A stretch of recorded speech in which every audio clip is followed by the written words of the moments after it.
the Lord wants me to start vlogging and talking now. You can see this mashup of photos going back to May 19. My bank balance was very interesting, $234.46, and clearly a number is missing in the sequence. And then the amount of gas I ended up buying, and look at the price. I was actually at a strange discount, but it was 5.5557. It was 5.557 gallons exactly. And the Lord told me very strongly, this is a price point. And those are the numbers, you know. If you don't see how they match up, then look again. And it was this morning. I've been waiting 2 months. And if you look at the timestamps on those photos, like the bank balance I saw was like 4 minutes before I filled up my tank with gas on May 19th. And so I've been, there are other parts of this, like the $20 in gas, literally receiving $20,000 the next day. And that exact amount was unexpected. I knew I was getting something, but I didn't think it would be 20 even. And so I've been waiting 2 months, and that order at that price was filled this morning, and that is the low point. It's almost risky and chancy. Like that was the bottom. In fact, it wasn't even a solid bottom. Anyone trading on an exchange would say, and I would say, if you believe that's the bottom price point, trade a little above it, because there's almost no way you're actually going to peg that. The Lord didn't tell me that's how low it would go. He told me that's what to put in my order to buy at. And there are a few other people that I saw this. My banker was witness that we've been waiting on this. And I can talk about that. I received a prophetic vision while sitting at the bank. Confirming, just it was a small, to confirm stuff.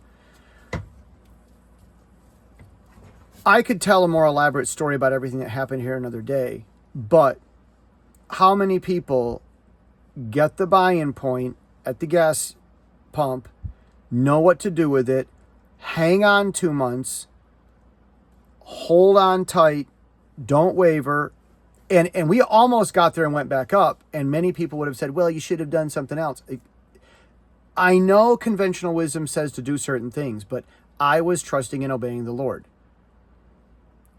I even had trouble getting all of it filled because some of the automatic orders weren't going through. So I knew, I'm like, it hit the point. Some of it filled, some of it didn't. I redid it and adjusted things and just sat there and watched the numbers for like 30 minutes this morning at 2:30 in the morning. And I said, the Lord told me that's the price point, and he's going to bring it back down within a few minutes to do it again. And he did. So I actually ended up making purchases at like a couple different of those brief dips down. So this is what I mean when I say the Lord tells me stuff. I know what I'm talking about. Some idiot is going to say this, that I got lucky or something. Well, we already know what I think about that. What are the odds? Really? This is my life, and this is how I survived Taiwan 15 years. Never once overstaying my visa. Not knowing how I was going to eat the next week, sometimes the next day. 15 years of this. How did I get this? How did I figure this out? You've got to be walking with the Lord. You don't pick up these kinds of numbers just on a whim, picking up your Bible once and reading it. And I don't do the church thing. If you're new to Jesus and you need to learn Bible, you can go to church and you can learn a lot of basics, but Sunday morning is B-roll Christianity. If you want the serious, heavy stuff, it's from your own walk with the Lord. And I'll tell you, you won't find a single pastor worth his salt who will say that going to Sunday morning is all you need.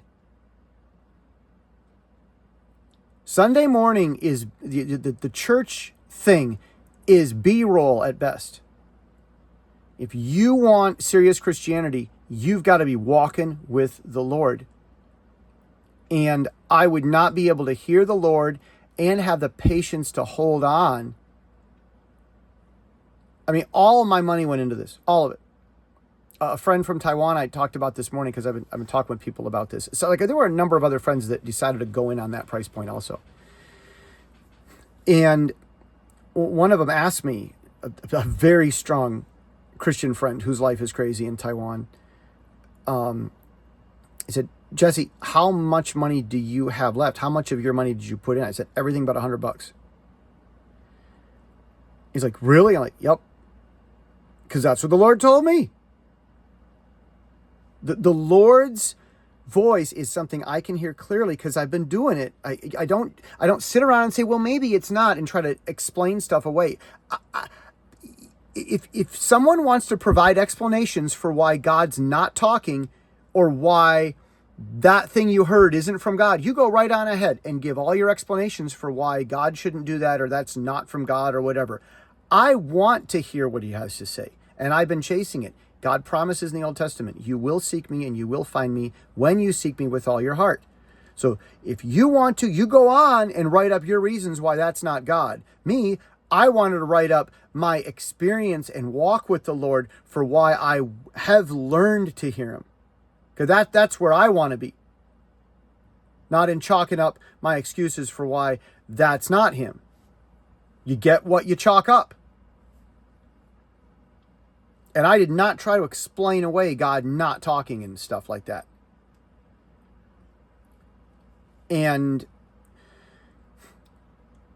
so, yeah, I hear from the Lord, and I want there to be no mistake about this, though.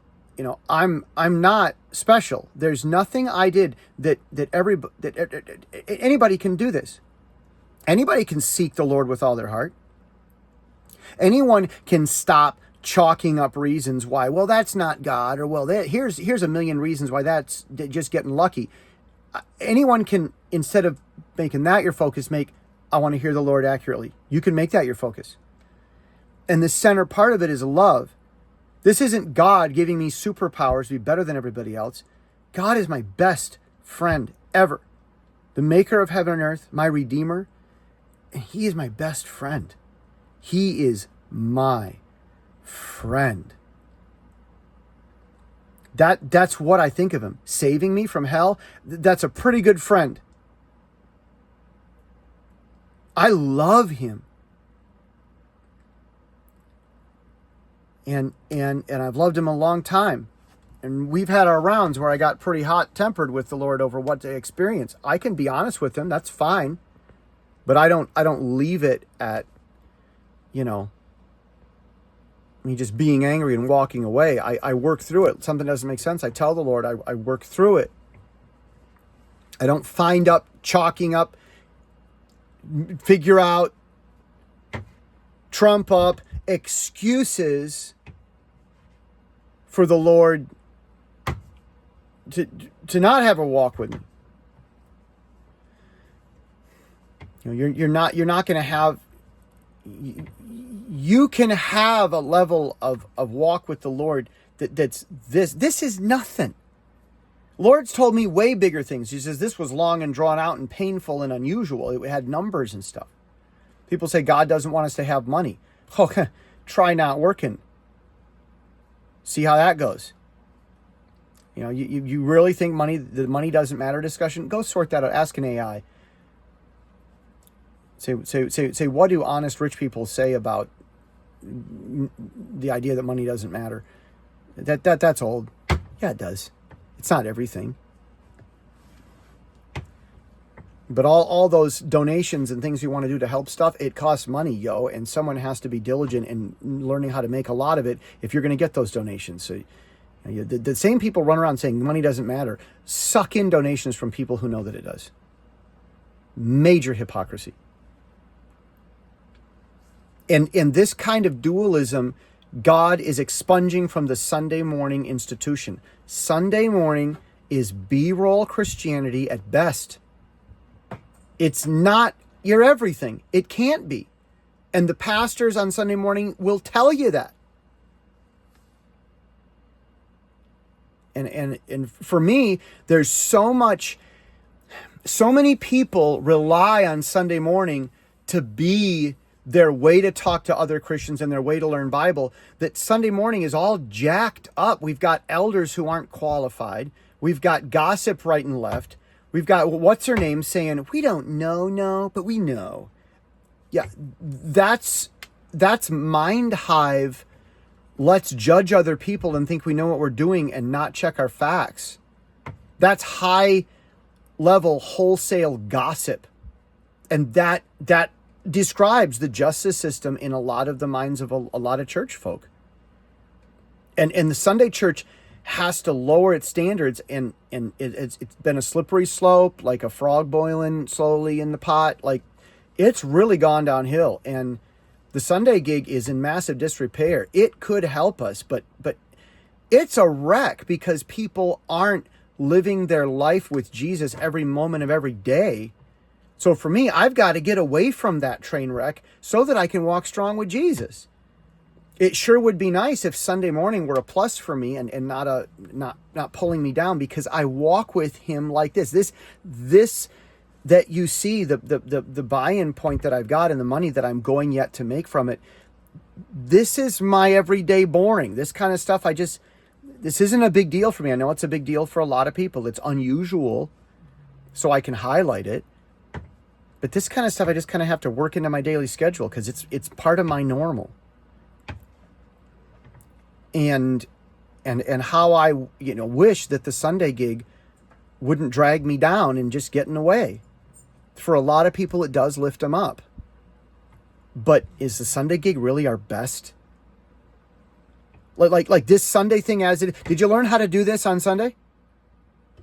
The pastor would have loved to teach you. I don't know a single pastor who wouldn't want to be able to teach his people how to do this stuff. But mediocrity and averageness and ineffectiveness has become such the standard on Sunday that the pastors can't teach this if they wanted to. Sunday is a hot mess. And with the massive disrepair that we're in, it's an emergency. Sunday morning is in a state of emergency. And it needs repair, and the biggest tool appropriate for the job is a wrecking ball. And I don't mean just destroy the whole thing, but we've got a lot of demolition needed because it's a condemned building. It's got to be torn down and rebuilt, maybe the foundation relaid. We can salvage the property. We can build something new on it. We need it. But Sunday morning is really such a hot mess because they didn't teach anybody how to do this. And I'm going to be talking more and more and more about a walk with the Lord and what Sunday's doing and how that affects our lives. We don't know how to read the book of Revelation without freaking out and going all cuckoo.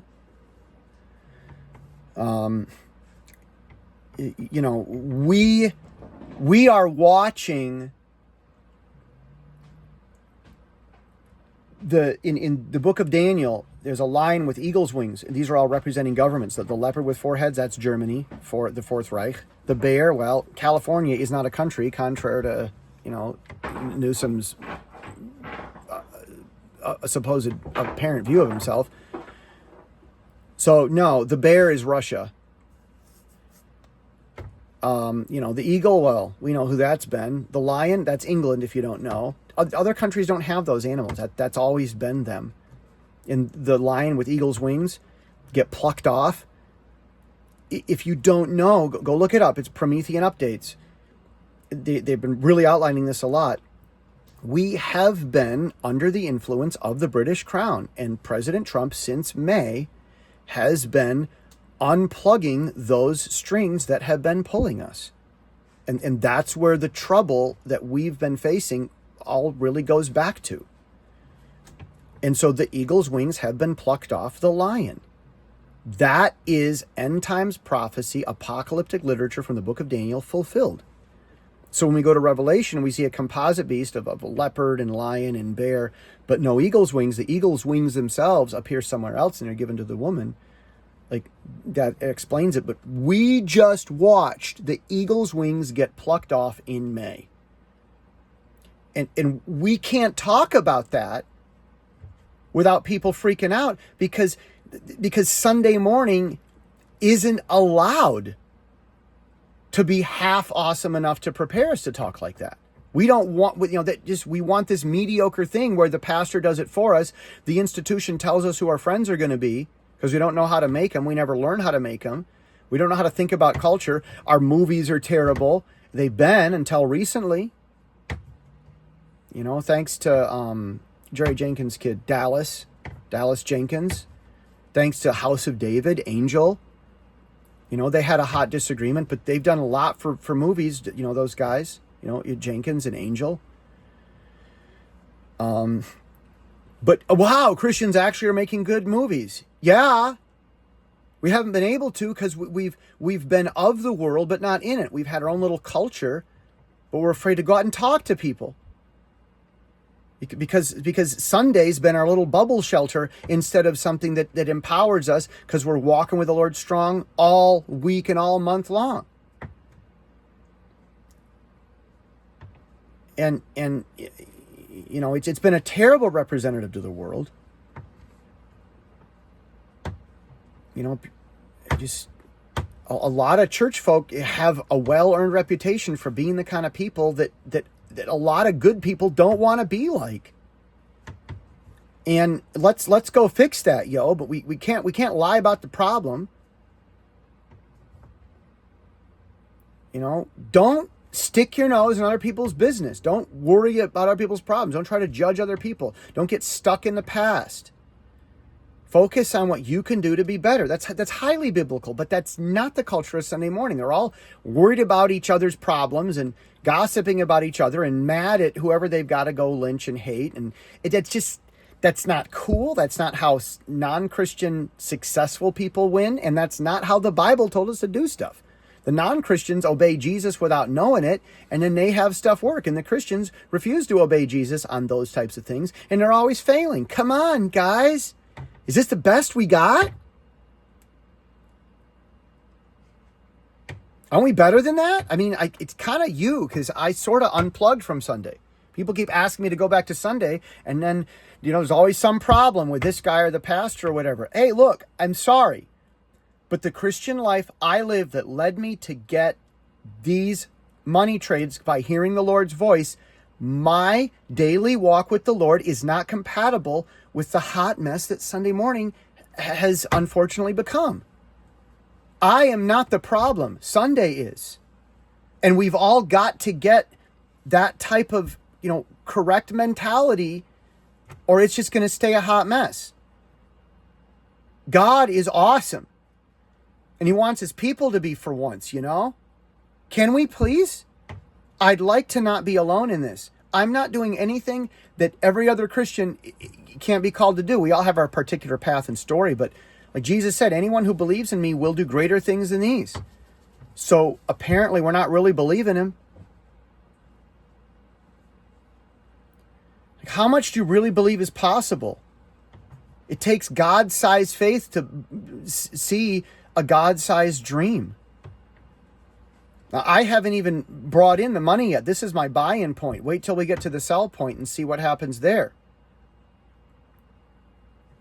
This is what I have to say about it all. And the Lord wanted me to talk about this. So, yay, love you. There we go.